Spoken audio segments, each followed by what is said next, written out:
السلام عليكم ورحمة الله وبركاته.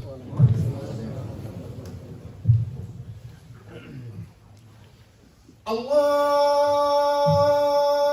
أكبر الله أكبر الله أكبر الله أكبر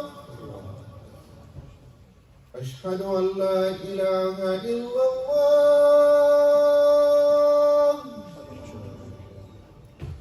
أشهد أن لا إله إلا الله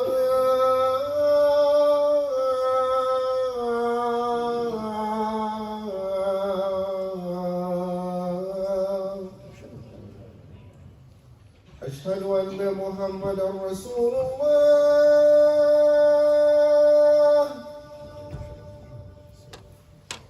أشهد أن محمدا رسول الله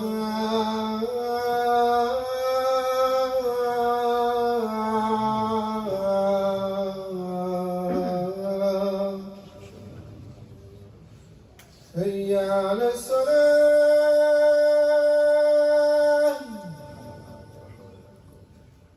هيا على الصلاة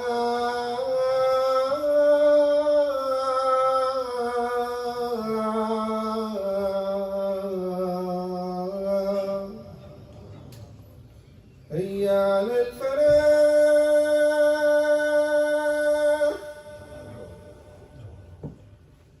هيا على الفلاح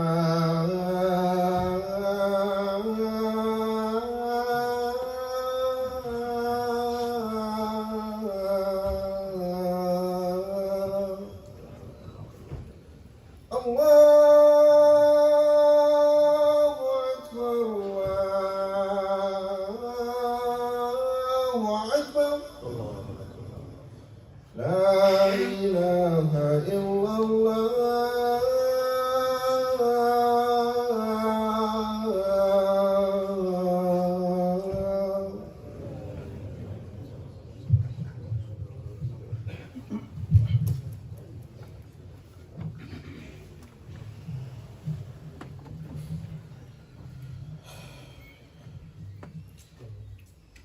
أعوذ بالله من الشيطان الرجيم.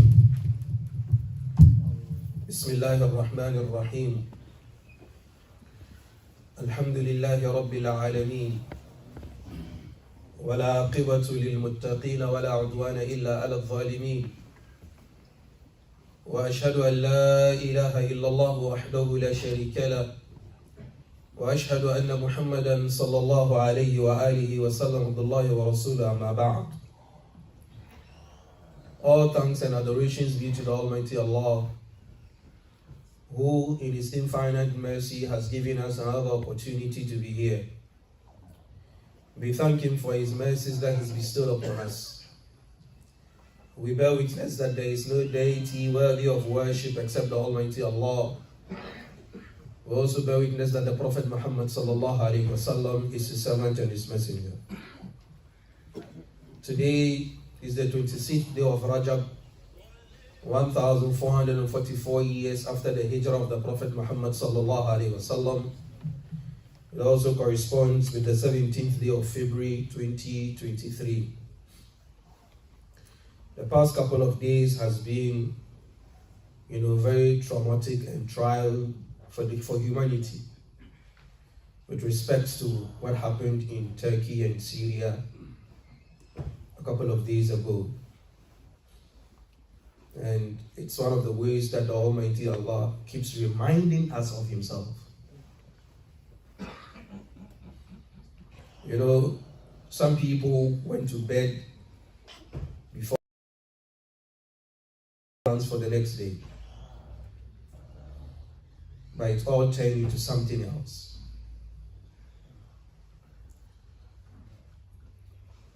I've received some calls and some questions from some brothers who are like, Sheikh, why is bad things happening to good people?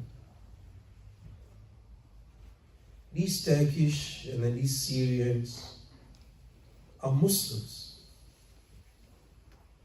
Why is the Almighty Allah, if the Almighty Allah is good, why is He sending these trials and tribulations and troubles and fitna on these Muslims? They are Muslims. I think we need to correct the notion that if you say you are a Muslim, that is it, you and Almighty Allah are done. No. Almighty Allah says in Surah Al-Ankabut, Alif Lam Mim, Ahasiba an-nasu an yutraku an yaqulu amanna wa hum la yuftanun. وَلَقَدْ فَتَنَّ الَّذِينَ مِنْ قَبْلِهِمْ فَلَيَعْلَمَنَّ اللَّهُ الَّذِينَ صَدَقُوا وَلَيَعْلَمَنَّ الْكَاذِبِينَ. أَحَسِبَ النَّاسِ, do people think أَن يَقُولُوا آمَنَّا وَهُمْ لَا يُفْتَنُونَ, that the fact that they say we are believers, we are Muslims, we are mu'min, and yuftanun, that the Almighty Allah is not going to try them, is not going to test them. وَلَقَدْ فَتَنَّ الَّذِينَ مِنْ قَبْلِهِمْ. The Almighty Allah said, I tried and tested those who came before them. فَلَيَعْلَمَنَّ اللَّهُ الَّذِينَ صَدَقُوا. This is the way the Almighty Allah makes it plain and evidently clear those who really believe in the Almighty Allah. وَلَيَعْلَمَنَّ الْكَاذِبِينَ. It's the same way the Almighty Allah exposes those who are liars. Trials and tribulations are the garnishing with which the food of life is eaten. And some trials befall some people in a good way. Some people are tested with wealth, and some people are tested with poverty and sickness. When you understand this as a Muslim, it gives you some peace of mind. So anytime you are being faced with trials and problems and calamities and situations and conditions that are not favorable, your heart and mind is at peace, because the Prophet Muhammad sallallahu alaihi wasallam said, "Ajaban li amri al-mu'min, inna amrahu kullahu lahu khayr. In asabathu sarra shakara fakana khayran lah. وَإِنْ أَصَابَتْهُ ضَرَّاء صَبَرَ فَكَانَ خَيْرًا لَهُ وَلَيْسَ ذَلِكَ لِأَحَدٍ إِلَّا الْمُؤْمِنِ." He said, astonishing and amazing is the situation or the character of the mu'min, the believer. Every issue of the believer is positive and good for him. If goodness befalls him, he thanks the Almighty Allah, and that is a sign of goodness for him. If calamity befalls him, he is patient, and then he returns back to the Almighty Allah, and that is good for him, and then you will not find anybody with that character except the Muslim or the mu'min. The Almighty Allah tells us in the Quran, Surah Al-Baqarah, وَلَنَبْلُوَنَّكُمْ بِشَيْءٍ مِّنَ الْخَوْفِ وَالْجُوعِ وَنَقْصٍ مِّنَ الْأَمْوَالِ وَالْأَنفُسِ وَالثَّمَرَاتِ وَبَشِّرِ الصَّابِرِينَ الَّذِينَ إِذَا أَصَابَتْهُمْ مُصِيبَةٌ قالوا إنا لله وإنا إليه راجعون أولئك عليهم صلوات من ربهم ورحمة وأولئك هم المهتدون. It's like the Almighty Allah is making us a promise. وَلَنَبْلُوَنَّكُمْ, surely I am going to test you with fear, with hunger, with loss of lives, with loss of properties, with losses. But then Bashir al-Sabirin, Prophet Muhammad sallallahu alaihi wasallam, give glad tidings to those who are patient. الَّذِينَ إِذَا أَصَابَتْهُمْ مُصِيبَةٌ, those people when calamities befall them, قَالُوا إِنَّا لِلَّهِ وَإِنَّا إِلَيْهِ راجعون. He said, we are from Allah, and back to Allah we are going to return. And then look at how the Almighty Allah describes these people. People when calamities befall them and they are patient. People when situations and conditions are not favorable, but then they are patient. The Almighty Allah describes them. He said, أُولَٰئِكَ, see those people, عَلَيْهِمْ صَلَوَاتٌ مِّن رَبِّهِمْ, mercies are going to descend from the Almighty Allah upon them, and rahmah and mercies, salawat, blessings and mercies. And then he said, وَأُولَٰئِكَ هُمُ الْمُهْتَدُونَ, those people are the really guided ones. You might be in this masjid and then you face all forms of trials and tribulations. It's not because the Almighty Allah is annoyed with you or is angry with you. No. The Prophet Muhammad sallallahu alaihi wasallam says in the hadith of Anas bin Malik, "Inna 'idhama al-jazaa ma 'idhami al-bala. Inna Allah idha ahabba qawman ibtalahum, faman radiya falahu ar-ridha wa man sakhita falahu as-sukht." That the magnitude of the reward is in proportion with the magnitude of the test and the trial. I always say this, nobody goes through secondary school or high school and then they are giving PhD certificate. It doesn't happen. You need to go through PhD courses to get a PhD certificate. So in the Idham al-Jaza, the magnitude of the reward is in proportion with the magnitude of what? Of the test and then the trial that you go through. And the Prophet said, Inna Allah idha ahabba qawman. If the Almighty Allah loves a group of people, ibtalahum. He tries them. He tests them. فَمَنْ رَضِيَ فَلَهُ الرِّضَى. If you accept what the Almighty Allah sends to you, then you get the acceptance of the Almighty Allah. But then, when you are annoyed and furious, then it is something else altogether. If you go to Surah Al-Anbiya, verse 83, the Almighty Allah says, وَأَيُّوبَ إِذْ نَادَى رَبَّهُ أَنِّي مَسَّنِيَ الضُّرُّ وَأَنْتَ أَرْحَمُ الرَّاحِمِينَ. Look at Ayub, a prophet of the Almighty Allah, with vast amount of wealth and riches. And then the Almighty Allah tests him. His money, all gone. His health, gone. His wife and kids, all gone. He was left with only one woman, one wife. He went bankrupt overnight. He lost his health. He was sick for 17 good years. He couldn't go anywhere. One day his wife asked him, Ya Ayub, why don't you pray to the Almighty Allah to give you health? You are a prophet of the Almighty Allah. And you prophets, the Almighty Allah has granted you mustajab. If you do dua, the Almighty Allah is going to listen to you. And then he asked her, how many years have we been living in prosperity and peace and enjoyment? She said 70 years. And then he asked her, how many years have we been living in this pain and this trial, in this tribulation? She said 17 years. He told her, when I measured these 2 years, for 70 years I was enjoying and I didn't ask the Almighty Allah to give me any trial. And then for 17 years I'm being tested. I don't think I have the moral right to ask the Almighty Allah to give me health. Wait, when we go through trial for 70 years, then I believe we have the moral right to now ask Allah to give us health. Ayub, a prophet of the Almighty Allah. It is narrated, he said, Ya Allah, try me in my body with whatever you want, but then don't let this sickness touch my lips, because I want to be able to continue to say La ilaha illallah. So you might be here with us in the Masjid. You might be terminally ill. You might be afflicted with all kinds of illness. You might be afflicted with all kinds of diseases. The doctors are saying there is no hope for you. They give you 2 weeks to 3 weeks. At most, you're going to live for the next 3 months. You're going to die. I give you the story of Ayub. I give you the example of Ayub. Don't lose hope of getting mercy from the Almighty Allah. The next person is Yunus. You go 4 verses down, verse 87. وَظَنُّونِ إِذْ ذَهَبَ مُغَاضِبًا فَظَنَّ أَن لَّن نَّقْدِرَ عَلَيْهِ فَنَادَى فِي الظُّلُمَاتِ أَن لَّا إِلَهَ إِلَّا أَنْتَ سُبْحَانَكَ إِنِّي كُنتُ مِنَ الظَّالِمِينَ. Yunus was sent to do da'wah. You know the story. Eventually, he had to run away to leave the people because they didn't accept Islam. So he was escaping from the punishment of the Almighty Allah. Unknowingly, when he left, these people all accepted Islam. And then he was thrown into the sea. You know the story is very long. In the depth of the sea, a whale swallowed him. He was in this situation whereby there is no hope. How is he going to escape? Because he is in the belly of the whale, deep there in the depth of the ocean. Where is he going to escape to? Where is the door that is going to open up for him to get some route or some routes to escape? You might be here in the Masjid with problems all over you.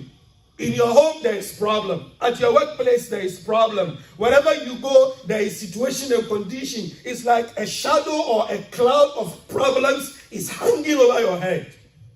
Whatever you touch is going to get destroyed. Whatever you do, there is no success in there. You are in serious calamities. I give you Yunus. And then the third person was Zakaria idh nada rabba. Rabbi la tadharni fardan wa anta khayrul warithin. The sisters that you are listening to us, you might be married for years, but there are no kids.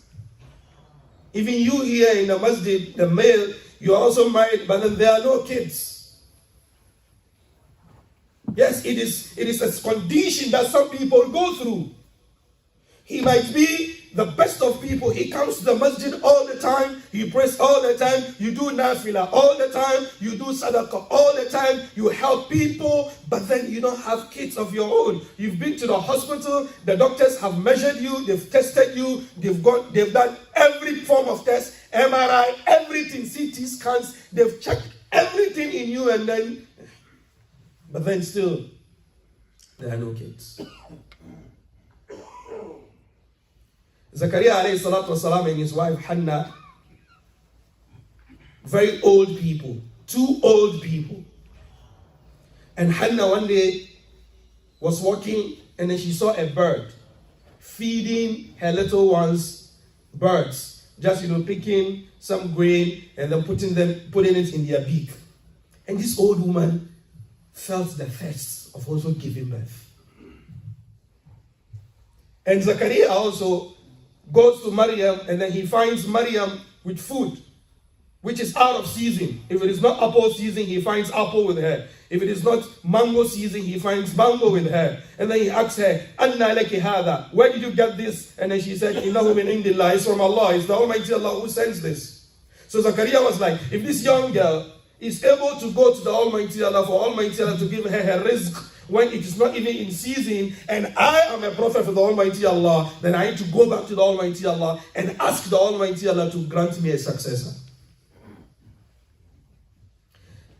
The next verse is very profound because the Almighty Allah said, فَاسْتَجَبْنَا لَهُ وَأَصْلَحْنَا لَهُ زَوْجًا. The Almighty Allah didn't say وَاسْتَجَبْنَا لَهُ. The Almighty Allah didn't say ثُمَّ اسْتَجَبْنَا لَهُ. The Almighty Allah said فَاسْتَجَبْنَا لَهُ. Those of you who have studied the Arabic language know there's a difference between ثُمَّ اسْتَجَبْنَا وَاسْتَجَبْنَا فَاسْتَجَبْنَا. Fa used here, the fa used here means he requested the prayer and then instantly his prayer was answered. He said وَأَصْلَحْنَا لَهُ زَوْجًا. And then we repaired his wife. It's like there was a overhauling of the engine. Her womb was taken out and then a fresh womb was put in there for the old woman to be able to conceive. My brothers and sisters that you're listening to us, the Almighty Allah does His things the way He wants. He goes about His businesses the way He wants. فَعَالٌ لِمَا يُرِيدُ لَا يُسْأَلْ أَمَّا يَفْعَلْ وَهُمْ يُسْأَلُونَ. He is not questioning on what He does, but He's going to question us on what we do. But then the issue is, how do we react to some of these trials and tribulations from the Almighty Allah? Look at Ibrahim alayhi salatu wasalam. After many years of not having a child, he gets a child and the Almighty Allah tells him, slaughter this boy for me. Look at Musa and Bani Israel. In Surah Al-Shu'ara, فَلَمَّا تَرَاءَ الْجَمْعَانِ قَالَ أَصْحَابُ مُوسَى إِنَّا لَمُدْرَكُونَ. After escaping from Fir'aun, and then they were moving, they got to the Red Sea. The Red Sea, if it is in front of them, there are no boats for them to cross, and then Fir'aun is coming with a 60,000 army, coming to destroy them. The sea is in front of them, the enemy is behind them, there is no route for them to escape. So the people were like, فَلَمَّا تَرَاءَ الْجَمْعَانِ. When the two groups saw each other, the people of Musa are looking at the people of Fir'aun. قَالَ أَصْحَابُ مُوسَى إِنَّا لَمُدْرَكُونَ. They started complaining. Musa, we were living peaceful with Fir'aun, even though we were slaves. Now you've come out of your own strong-headedness, stubbornness. You brought us out here. Now we are in the wilderness. There is no escape for us. And then Fir'aun is coming. Look at the army he's coming with, the tankers he's coming with, the machine guns, and then the missile is coming with. He's coming to destroy us. Kalla inna rabbani rabbi. No, my Almighty is with me. Almighty Allah is with me.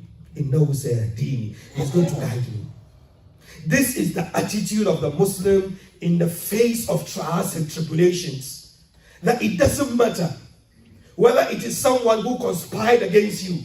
It doesn't matter whether it is someone who is committing all these evil machinations against you. Kalla inna ma'iya rabbi. The Almighty Allah is with us. قُلْ لَن يُصِيبَنَا إِلَّا مَا كَتَبَ اللَّهُ لَنَا. Nothing is going to befall us except what the Almighty Allah has decreed for us. هُوَ مَوْلَانَا. He is the one who is going to take care of us. وَعِنْدَهُ مَفَاتِحُ الْغَيْبِ لَا يَعْلَمُهَا إِلَّا هُوَ ويعلم ما في البر والبحر وما تسقط من ورقة إلا يعلمها ولا حبة في ظلمات الأرض ولا رطب ولا يابس إلا في كتاب مبين. There is nothing that goes on the surface of the earth except it's by the will of the Almighty Allah. There is nothing that happens except the Almighty Allah decrees it. Not even a leaf will fall from a tree except it's by the decree of the Almighty Allah. Nothing happens in this dunya except by the will of the Almighty Allah. Ya Muslim, believe in this. This is the core of our aqidah. Yes, somebody might be somewhere, pushing some buttons, pulling some strings behind to hurt you. Yes, it's possible. I'm not denying that. But then that thing will not happen if the Almighty Allah doesn't will it. وَمَا هُمْ بِضَارِّينَ بِهِ مِنْ أَحَدٍ إِلَّا بِإِذْنِ اللَّهِ. They will never be able to hurt you in this dunya except what the Almighty Allah wills. The Prophet Muhammad sallallahu alayhi wa sallam told Ibn Abbas, Ya gulam, inni u'allimuka kalimatin ihfadhillaha yahfadhak. ihfadhillaha tajidu tajahak. لو أن الناس اجتمعوا على أن ينفعوك بشيء لن ينفعوك بشيء إلا ما قد كتبه الله لك. Oh boy, listen. Put the Almighty Allah first in your affairs. He's going to protect you and guide you. Be mindful of the laws of the Almighty Allah. He's going to be with you. If the whole world were to come together and discuss you and say they are going to give you any benefits, they will never be able to benefit you with anything except what the Almighty Allah has decreed for you. And if they come together, let the people of Philadelphia, let the people of Pennsylvania come and sit on the same table and discuss you that they want to throw you out of the state of Pennsylvania. They will never be able to do it if the Almighty Allah hasn't willed it. He said, رُفِعَتِ الْأَقْلَامِ. The pens have been lifted. وَجَفَّتِ الصُّحُفِ. The pages are dry. إِنَّمَا الْأَمْرُ بِالْقَدْرِ. Everything you see in this dunya is by the will of the Almighty Allah. يَا صَاحِبَ الْهَمِّ إِنَّ الْهَمَّ مُنْفَجِرٌ أَبْشِرْ بِخَيْرِ فَإِنَّ الْفَارِجَ اللَّهُ. الْيَأْسُ أَحْيَانًا يَقْطَعْ بِصَاحِبِهِ لَا تَيْأَسَنَّ فَإِنَّ الصَّانِعَ اللَّهُ.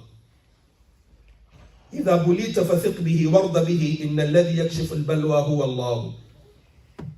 الله يحدث بعد العسر ميسرة لا تجز عنا فإن الصانع الله.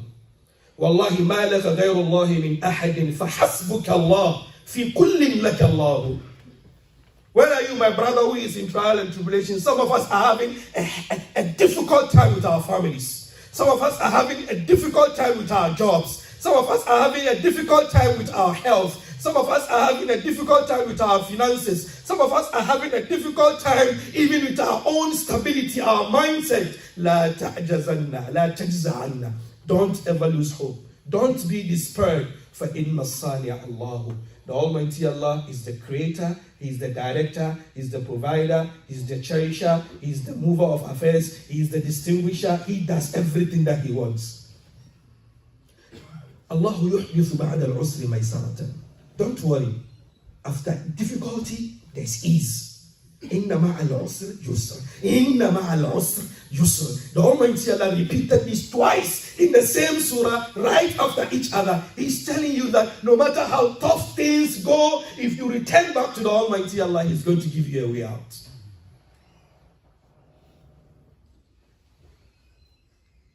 إِذَا بُلِيتَ فَثِقْ بِهِ وَارْضَ بِهِ. Wallahi, if you are tested, وَثِقْ بِهِ. Trust in the Almighty Allah. وَارْضَ بِهِ. Embrace His decree. In the end, he said, Wallahi ma laka ghayrullahi min ahad. You don't have anybody else apart from the Almighty Allah. فَحَسْبُكَ Allah. The Almighty Allah is enough for you. فِي كُلٍّ لَكَ اللَّهُ. In everything, Wallahi, you have the Almighty Allah. أقول ما تسمعون واستغفر الله لي ولكم ولسائر المسلمين من كل ذنب فاستغفروه إنه هو الغفور الرحيم.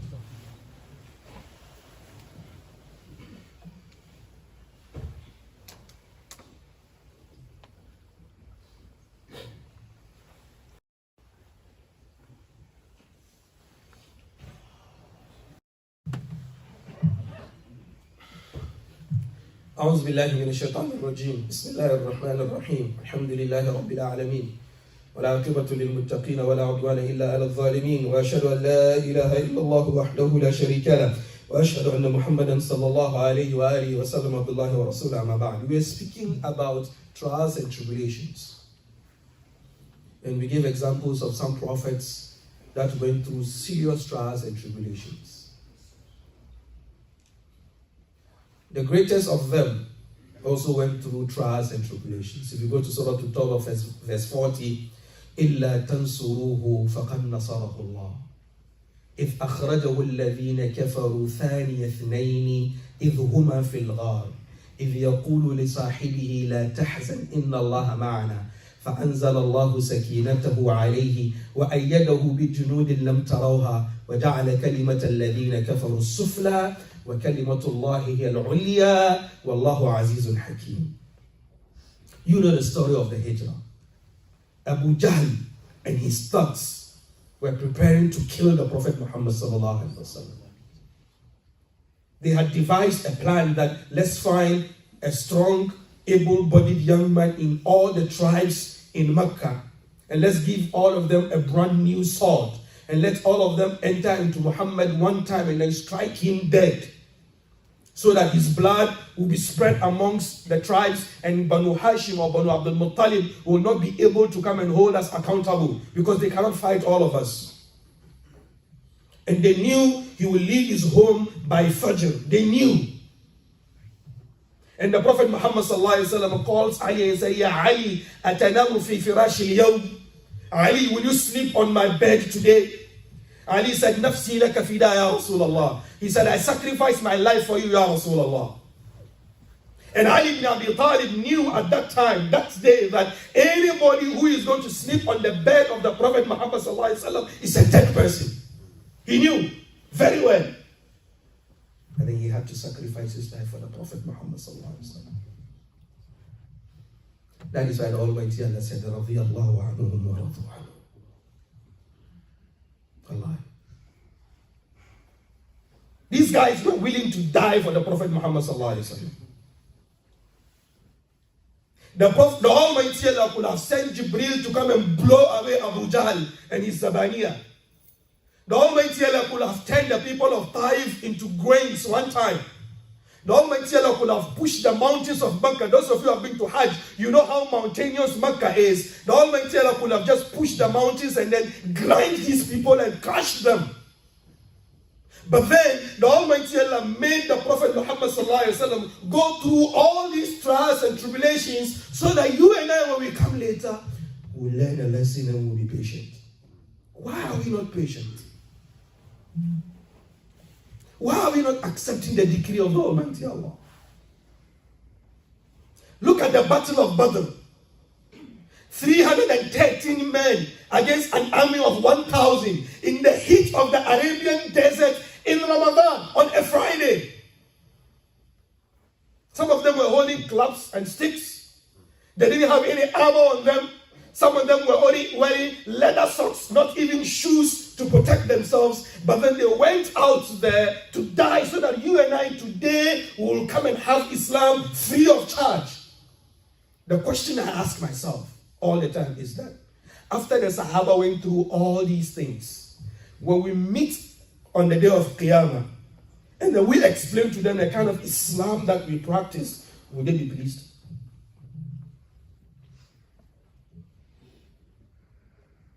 Al-Khabbab ibn al-Arat came and met the Prophet Muhammad sallallahu alaihi wasallam lying in the shade of the Kaaba with a blanket. And the Khabbab said, Ya Rasulullah, the trials and tribulations are too much. Ya Rasulullah, why don't you pray so that the Almighty Allah will bring us ease and peace? And the Prophet Muhammad sallallahu alaihi wasallam sat up and then he said, Ya Khabbab, be patient. This team will reach where you have not reached. But then there are people who came before you. They were being tried and tested in their deen. They will not leave their deen until they bring a saw that is being used to cut wood and place on the head of one of them. Leave your religion. He says no. And then he's cut into two and then the both bodies fall apart.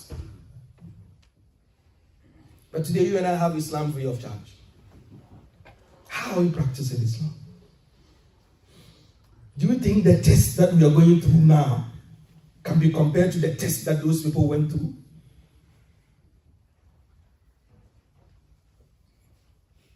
The Prophet Muhammad left his home.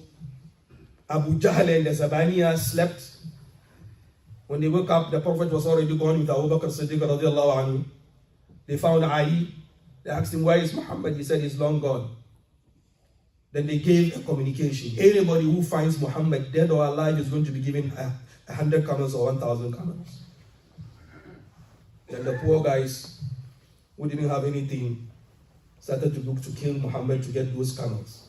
You know very well, if someone is wanted in the neighborhood and they say they're going to give you 1,000 Ferraris, you know, all of us will take off the mimbar and then go looking for the person so that we get that money. The Prophet Muhammad was looking forward, straight forward. Abu Bakr was behind him, trying to clear the trucks that they were leaving behind. Abu Bakr was concerned about the safety of the Prophet Muhammad. Sometimes he would run ahead a couple of meters or feet to check what is happening. If anybody is coming from the front side, if there is nobody, he runs behind. Sometimes he goes to the left, sometimes he goes to the right. Why? Because he is concerned. But the Prophet Muhammad faced forward. That's it. No turning back. No looking left, no looking right. Until they got to Ghar al-Thawr. The story is a long one. Abu Bakr Siddiq, they got to the Ghar. They were hiding in the cave. And then Abu Jahl and his Zabaniya came. And Abu Bakr Siddiq was saying, Ya Rasulullah, if one of them was to dismount from his horse and then just peep into the cave, he's going to find us. And the Prophet Muhammad turned and told him, Ya Abu Bakr, ma baluka birajulayn Allahu thalithuhuma. What do you know about two men that the Almighty Allah is the third person with them? My brothers and sisters, we are all being tested. We are all being tried. But then, the Almighty Allah is with us. Understand that. Accept that. Let that, give you peace and tranquility. Let that quench the fire in your heart. It's not easy.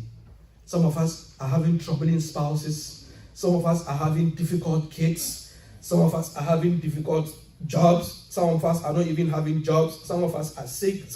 We are all going through one kind of trial and the other.